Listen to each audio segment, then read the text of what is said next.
17 अगस्त सन 1988 जिला बहावलपुर की फजा में जोरदार धमाका। तारीख की मुतनाज़े तरीन शख्सियत अपनी मौत का मुअम्मा लेकर लुकमाया जला। ताकत, वहशत और इक्तदार जब तख्त पर बैठ जाए तो वो कब तख्ताएदार बन जाए मालूम नहीं। तकदीर की जंजीर जब हिलती है तो ज़ियाउल हक जैसे आमिर के जहाज भी गिरा देती है। 17 अगस्त से ठीक 24 घंटे पहले यानी 16 अगस्त 1988 की शाम पुरसुकून और खामोश थी, लेकिन शायद कोई नहीं जानता था कि ये शाम अपने अंदर कौन सा तूफान लेकर आ रही है। इस शाम से जनरल ज़ियाउल हक की जिंदगी के आखिरी 24 घंटे शुरू हो चुके थे।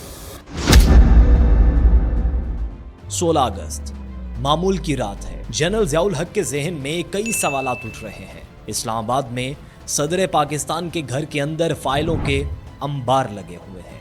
मुल्क की सियासत, अफगान जंग और आइंदा इंतखाबात के मंसूबे ज़ेरे गौर थे।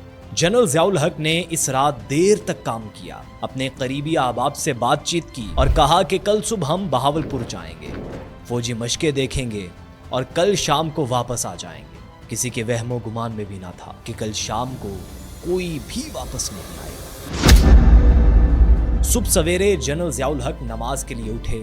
हमेशा की तरह नफीस लिबास पहना, चेहरा पुरसुकून था और आसार भी अच्छे थे, मगर आंखों में इस्तिराब नुमाया था। बहावलपुर जाने वाले तैयारे में सवार हुए उनके साथ अमरीकी सफीर आर्नल्ड राफेल, अमरीकी general Herbert Wassom, corps commander general Sarfaraz, chairman joint chief of staff committee general Akhtar और दीगर आला फौजी अफसरान शामिल थे। 17 अगस्त 1988 सुबह 11 बजे के करीब जनरल ज़ियाउल हक खसूसी जहाज C-130 से तकरीबन 30 अफराद पर मुश्तमिल अपने काफिले के साथ बहावलपुर पहुंचे, जिनमें आला मुल्की और गैर मुल्की अफसरान शामिल थे। बहावलपुर पहुंचने से पहले जनरल असलम बेग उनके इस्तकबाल के लिए बहावलपुर पहुंच चुके थे।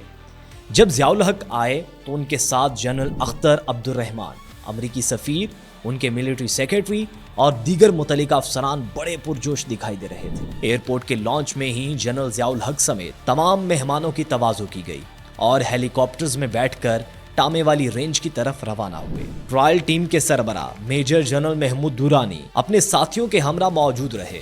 जनरल ज़ियाउल हक ने अपने अफसरान के साथ जंगी टैंक की मशकें देखी, जिसमें अमरीकी इब्राहिम M1 टैंक, अल खालिद टैंक और दीगर शामिल थे। टैंकों की ये मशकें तकरीबन 1 घंटे तक जारी रही। बहावलपुर की तपती धूप और झुलसा देने वाली गर्मी में भी जनरल ज़ियाउल हक तमाम वक्त मुस्कुराते रहे। दोपहर 1:30 बजे जनरल ज़ियाउल हक बहावलपुर फौजी हेडक्वार्टर चले गए। वहां उन्होंने अपने साथियों के साथ जोहर की नमाज अदा की। बहावलपुर फौजी हेडक्वार्टर में ही तमाम शुरका ने खाना खाया और जनरल ज़ियाउल हक बहावलपुर की मुख्तलिफ शख्सियात से मिलने के लिए एक छोटी सी तकरीब में चले गए। तकरीब खत्म हुई और जनरल ज़ियाउल हक के सामने आमों की पेटियां बतौर तोहफा पेश की गई। यही वो लम्हा था जिसने तारीख का धारा बदल कर रख दिया। याम की पेटियां जनरल ज़ियाउल हक के ताबूत में आखिरी कील साबित होने जा रही थी। किसी ने भी इन आम की पेटियों को खोलने की जहमत ना की और C-130 जहाज में आमों के क्रेट्स लोड कर दिए गए। करीब 4:30 बजे बहावलपुर एयरपोर्ट पर जनरल ज़ियाउल हक अपने शुरका के साथ जहाज में सवार हो गए। कप्तान ने परवाज की इजाजत ली। फजा में सकूत था। तैयारा रवाना हुआ, मगर चंद मिनट बाद ही बहावलपुर की फजा में एक जोरदार धमाका गूंजा। जमीन लरज उठी। दूर से एक आग का गोला आसमान को छू रहा था। पाकिस्तान का सदर, आर्मी चीफ, अमरीकी सफीर सब लम्हों में राख बन गए। जब फौजी टीमें जाए हादसा पर पहुंची तो जमीन जल चुकी थी। मलबा बिखरा हुआ था और पहचान के काबिल सिर्फ चंद टुकड़े बाकी थे। ज़ियाउल हक की अंगूठी और दांतों के निशानात से शिनाख्त हुई। जनरल असलम बेग, जो इस हादसे के चशमदीद गवाह हैं, अपनी सवाना हयात इक़्तिदार की मजबूरियां में जनरल ज़ियाउल हक की मौत को इस तरह बयान करते हैं। मैं जनरल ज़ियाउल हक के साथ था और उन्हें जहाज तक छोड़ने आया। सब लोग जहाज में बैठ चुके थे। जहाज में दाखिल होते हुए उन्होंने कहा कि आप भी आ रहे हैं, आइए, मगर आपका तो अपना जहाज है। मैंने कहा जी हाँ, मैं अपने जहाज में आऊंगा, अल्लाह हाफिज। जनरल ज़ियाउल हक का जहाज टेक ऑफ हुआ, उसके बाद मैं भी रवाना हुआ।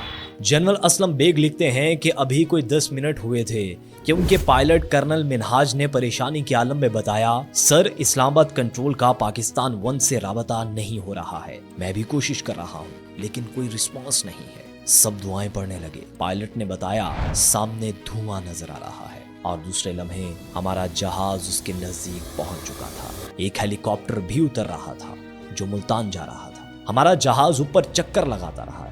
हेलीकॉप्टर के पायलट से राबता किया गया। उन्होंने बताया कि C-130 क्रैश हो गया है, आग लगी हुई है, कोई नजर नहीं आ रहा। असलम बेग बताते हैं कि GHQ राबता किया तो वहां हालात पुरसुकून थे। हुक्म दिया फॉर्मेशंस को रेड अलर्ट कर दो और अगले हुक्म का इंतजार करो। मेरे साथ जहाज में बैठे हुए ऑफिसर्स मेरी तरफ देख रहे थे और मैं गहरी सोच में डूबा हुआ था। मुझे फैसला करना था कि इक्तदार अपने हाथ में लेना है या उसे देना है जिसकी अमानत है। ज़हन में वालिद की नसीहतें चल रही थीं कि हकदार को उसका हक दे, क्योंकि 1985 के बाद 1988 में भी मैंने जनरल ज़ियाउल हक को मशवरा दिया था कि इलेक्शन कराएं और इक्तदार आवाम को सौंप दें। अब जब हालात ने मुझे इस मुकाम पर ला खड़ा किया था और मुझे खुद फैसला करना था तो दिए गए मशवरों के बरक्स फैसला करना मुश्किल था। मैंने फैसला किया कि इक्तदार आवाम की अमानत है, उन्हीं को दिया जाए। हादसे की वजूहात आज तक एक राज है। कुछ ने कहा तैयारे में फनी खराबी थी, कुछ ने कहा जहरीला गैस बम फटा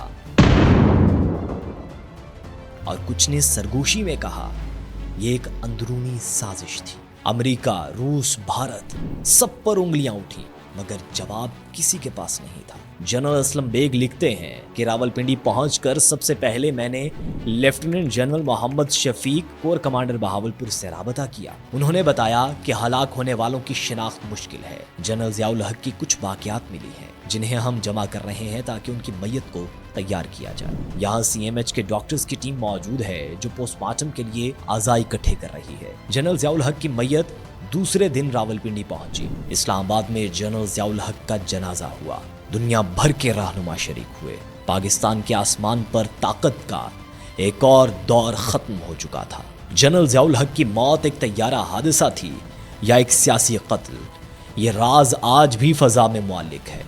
मगर एक बात तय है, ताकत के तख्त पर बैठने वाला भी वक्त के सामने बेबस है, क्योंकि तारीख हमेशा अपना हिसाब खुद लिखती है।